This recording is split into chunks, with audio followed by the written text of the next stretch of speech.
There's this thing now that many people are talking about, that reality is a reflection of you.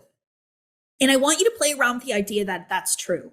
So what if the outside world that you are observing is a manifestation of your consciousness? That's the law of cause and effect. So everything that shows up outside of you then is a reflection of something that's within you. We can look at this in the positive and we can look at this in the negative. Life will give you circumstances to show you that you are right. What does that mean? What you are observing outside of you is the awareness of what is within you, right?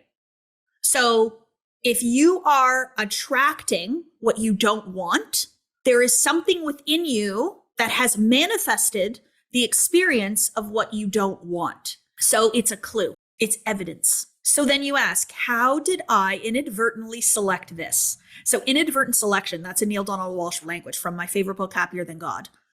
Inadvertent selection. So what he's basically saying is like, ooh, I selected, not on purpose, the opposite of what I actually desire. Why would we do that? Why would we inadvertently select? We're afraid, worried, we're doubtful. Something that I've become very aware of within myself is that there's a conscious thought, but there's an underlying sponsoring thought. So the conscious thought is I want more money, but the underlying sponsoring thought is I don't have enough. I want more money and I don't have enough money. They are two opposing beliefs. Which one manifests?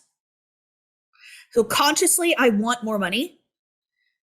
Unconsciously, I do not have enough. The one that you believe to be true the most manifests. So the conscious thought of I want more money, or more money, it's on its way, it's a hopeful thought, but you don't know it. But you know you don't have enough. You know. So the saying people are saying, like, what is it? IFY, if you know, IFYKY or whatever, if you know, you know. Let's apply this to manifestation for a minute. What do you know? That is what is programmed in the subconscious mind. And this is where true honesty and integration of your belief systems are the key to shifting for you. So it's important to then say, oh my gosh, I realize that I have been wanting more money, needing more money even, but it comes from an underlying belief that I don't yet have enough. Therefore, I'm manifesting the experience of not having enough. Remember, God says yes. Universe says yes. You believe you don't have enough? Yes, here's more not enough. It reflects the exact experience that you are. So we manifest who we are. We manifest who we are being. So look outside to gain evidence and insight to what's going on within you. So many times people are like, well, you know what? I'm scared of the highway. And then I went and drove on it and I got in an accident. Oh, geez. And the most beautiful example of this, it was only in the past couple of years that I've had this awareness. When I used to work in seniors as a nurse, I used to work in a nursing home and we used to do falls risk assessments all the time on the seniors. The number one risk of falls, what is it? Whether they use a cane, whether they have well-functioning legs, whether there's clutter in the apartment, how far they can walk independently, do they need help?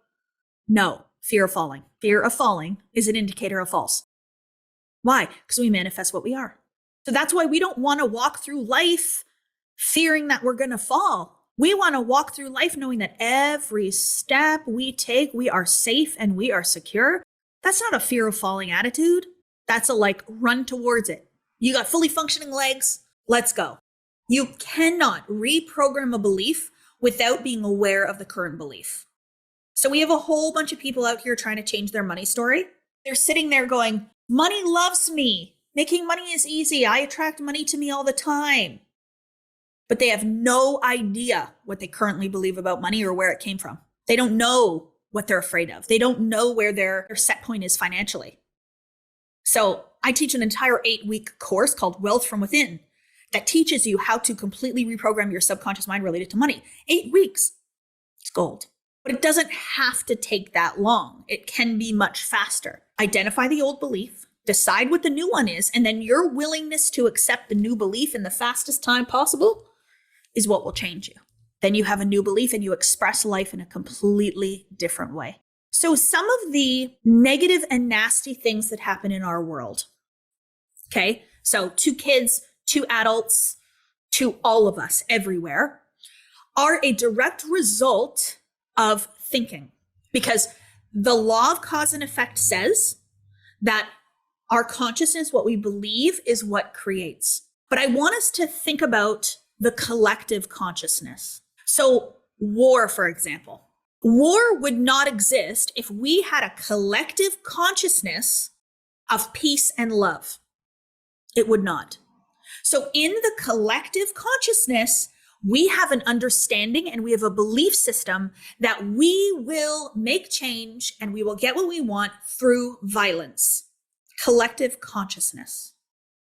This is why we have so many people that live in prison systems, because they learned a certain behavior related to a certain action they were taught.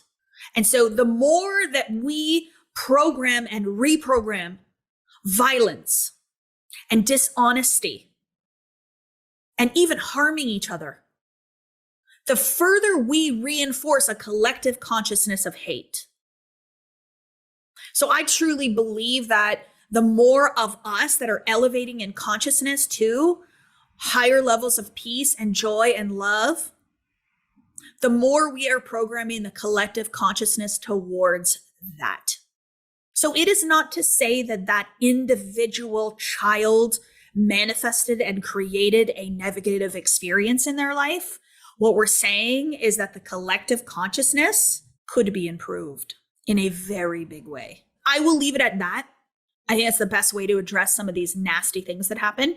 Even illnesses. If we think about illnesses and the increase in cancer and autoimmune, what is an autoimmune disease or disorder? Literally your own body fighting itself. And what controls the body? The mind. And this is why we have so many people in our community that are curing themselves from mental health diagnoses, from autoimmune diseases, putting their cancer into remission.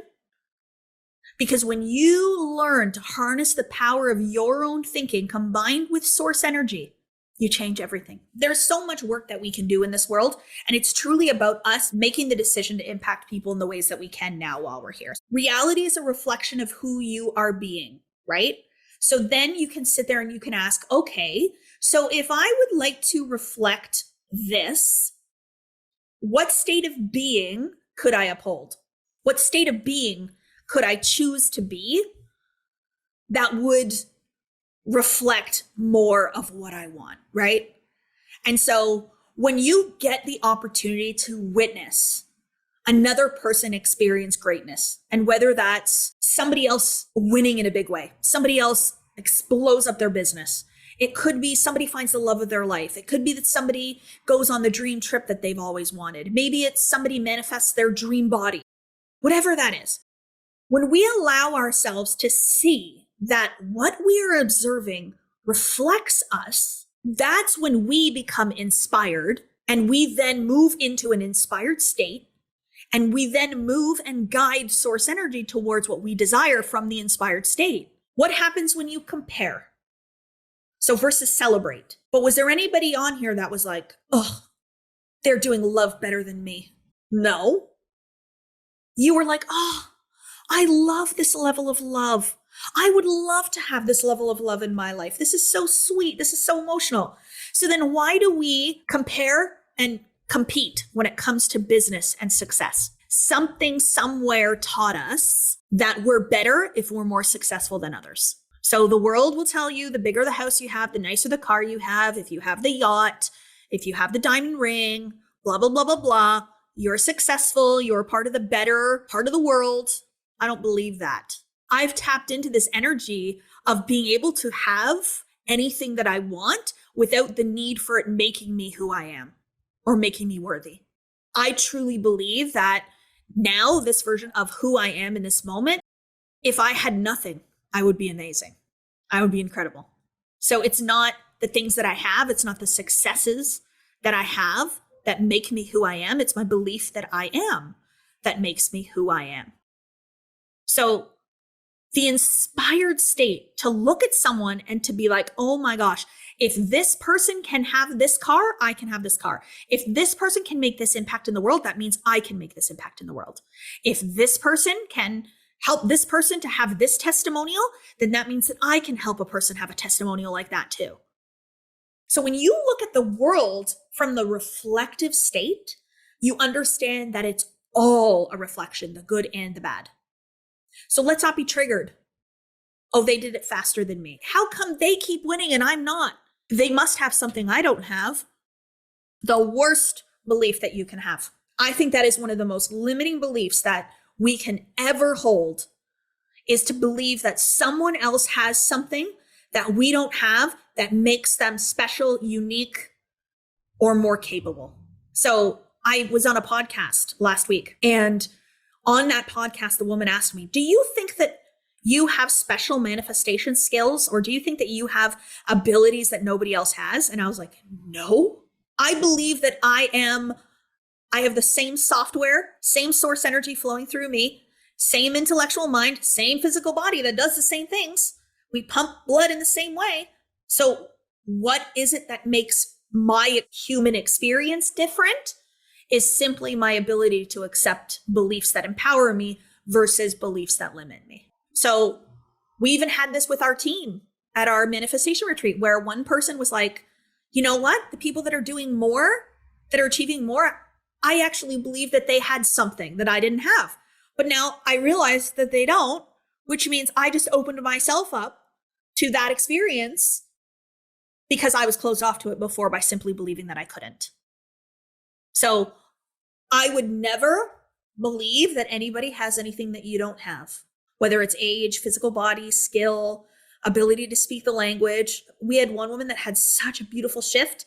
She didn't even realize it, that she thought she couldn't speak English well enough to be successful in her business. All we did is change the belief that she speaks good English and her business grew, right? So it's the belief that limits you, not the actual experience of it. So what if everything around you is a reflection, and start living your life that way, being inquisitive? Oh, how did I reflect this? And then it's like, oh my gosh, I just witnessed this woman. She hit $100 million this year in her business.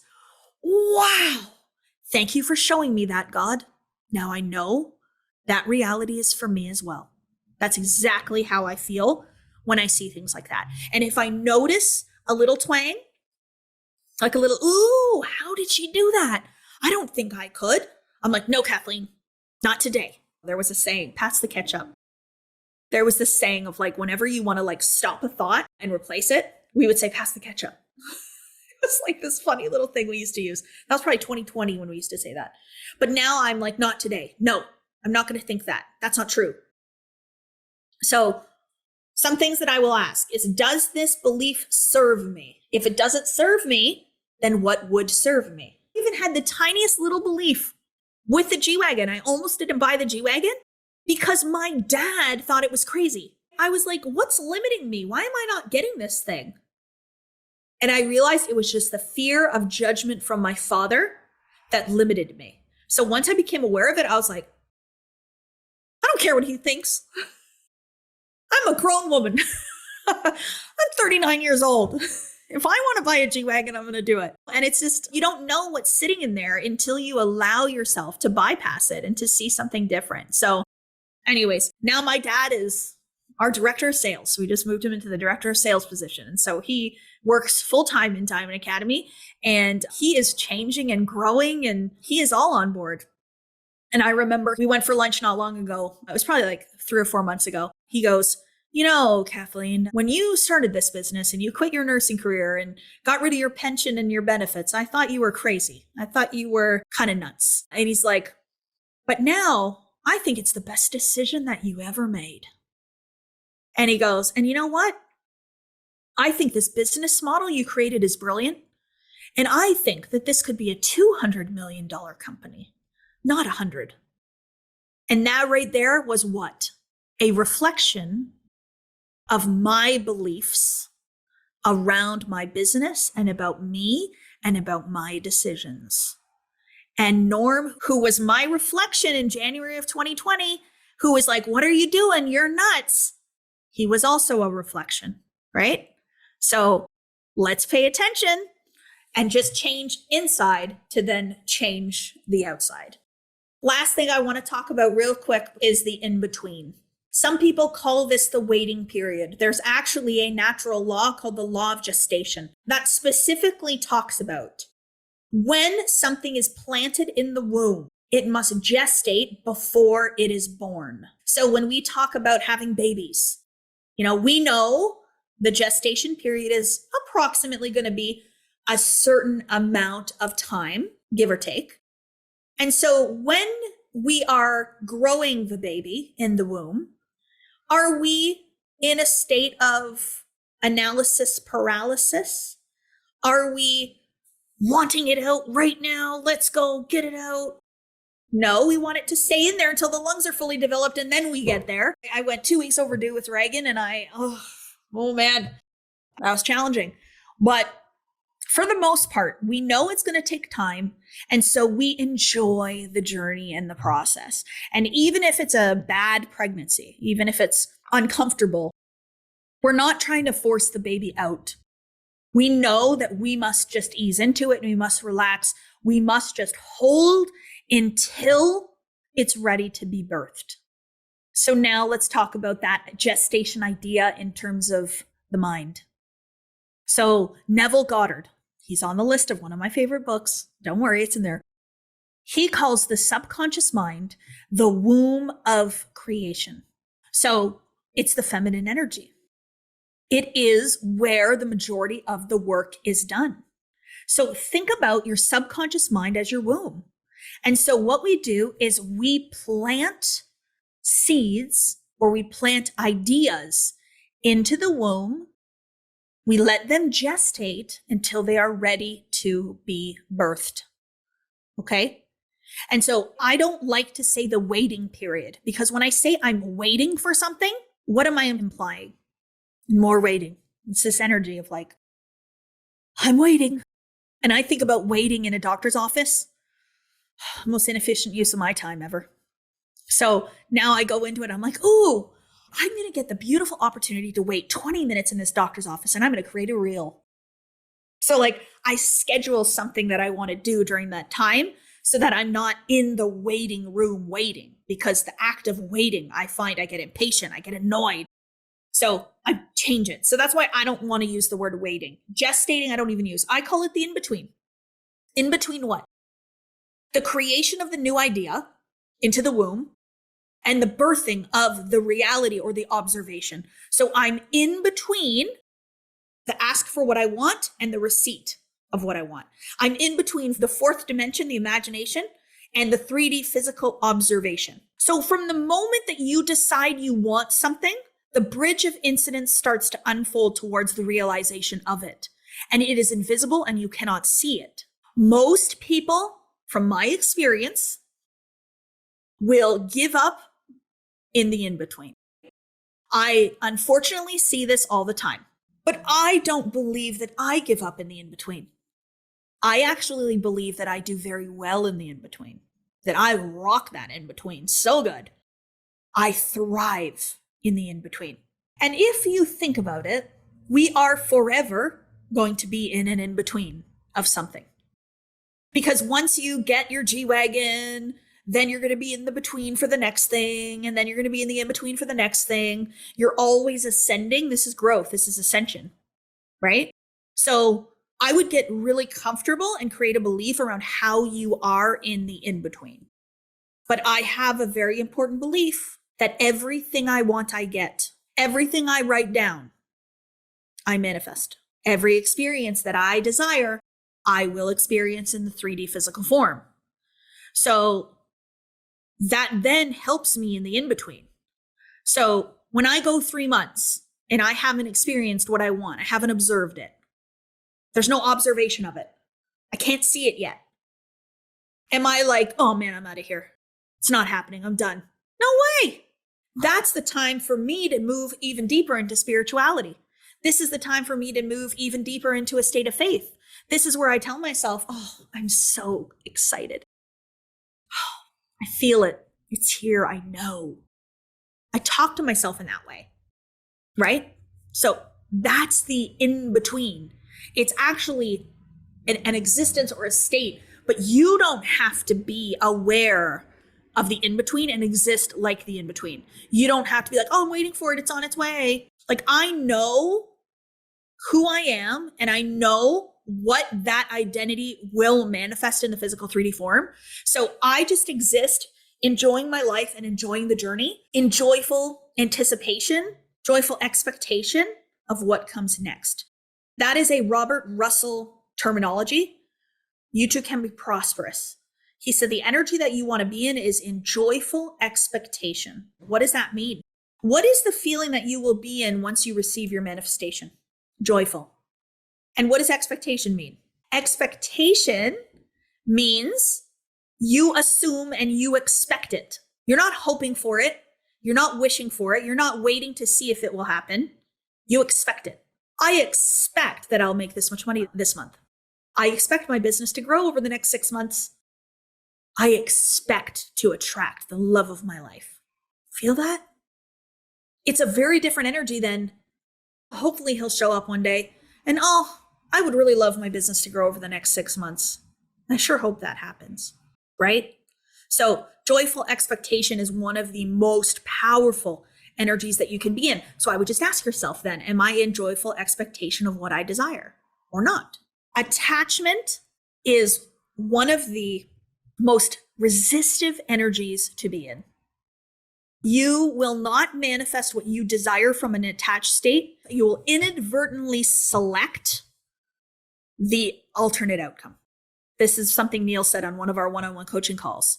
He said, Kathleen, when I go to a restaurant and I want chocolate ice cream for dessert, I will prefer chocolate, but if they don't have it, I will still eat the vanilla ice cream because I'm getting ice cream. But he's like, but when you're attached, if they don't have chocolate ice cream, you're mad. But I wanted chocolate and I'm not okay having vanilla. Preference versus requirement. So I would love it, but I don't need it. And that's the energy too with this love dynamic, the relationship dynamic. If you need somebody to tell you how amazing you are they going to tell you? Probably not. But if you're open to receive, you'll hear it. I want you, but I don't need you energy is so attractive. Think about that. I want you, but I don't need you. How many times have you had somebody in your life, in your dating life, where when they're all about you and you know they like you and they call you all the time, you're like, yeah. But then the second they don't call you back for a few days and they seem uninterested, you're like, where'd you go? What's up? But I like you. They detached and you felt it and it's more attractive. So unattached energy is attractive energy. I did not need any of the success that I've created. None of it. I didn't need it. I wanted it. I desired it. I fell in love with the idea of this life. But if I didn't get it, life would still be good. And that's how I've trained myself.